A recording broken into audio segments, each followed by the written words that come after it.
Hi, my name is Linda Mills, and today I want to present to you about careers in cognitive psychology and neuroscience. At today's career fair presentation, we are going to discuss cognitive psychology and neuroscience. Specifically, we are going to focus on career options in this field, skills needed to be successful in this profession, and current research methods used by those in this field. So cognitive psychology involves studying how people learn, how they retain information, and basically how they think.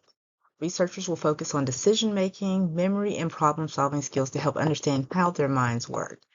In contrast, neuroscience is the study of the nervous system and how it works to control emotions, thoughts, and behaviors, so basically how the brain is working.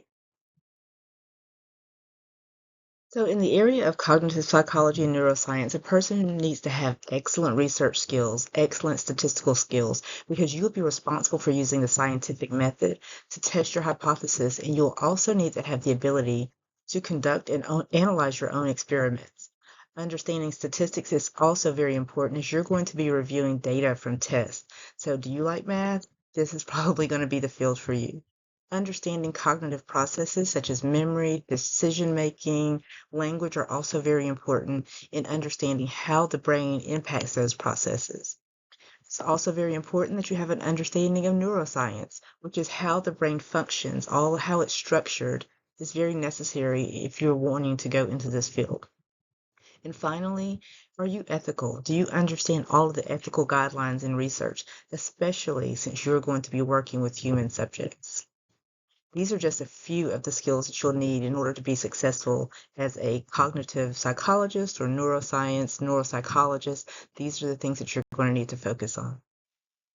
So I wanted to go over two specific careers that you could focus on if you are interested in this pathway, and that is being a cognitive neuroscientist, where you would be responsible for studying cognition, memory, decision making. You'll have the ability to use MRIs, EEGs to test out what's going on in the brain. And secondly, there's the neuropsychologist, where you actually go into more of how the brain is functioning, how it impacts behaviors, emotions, and cognition.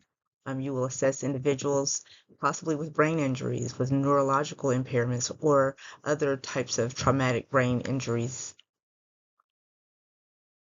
So cognitive neuroscientists have evolved because they study the cognition, memory, decision making using the functional MRIs and the EEGs. And those are fairly new tests that are used to identify things that are going on in the brain.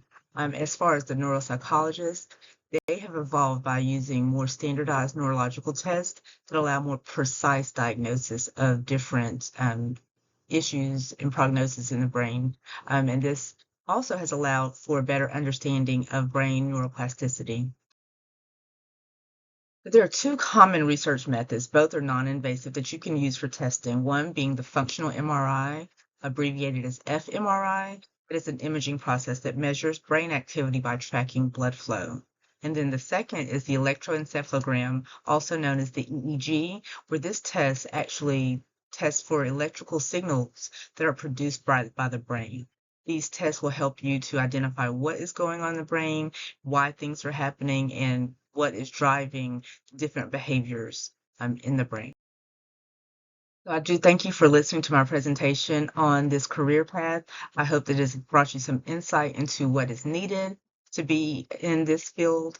And also I have included a video link if you want to refer to it for future reference.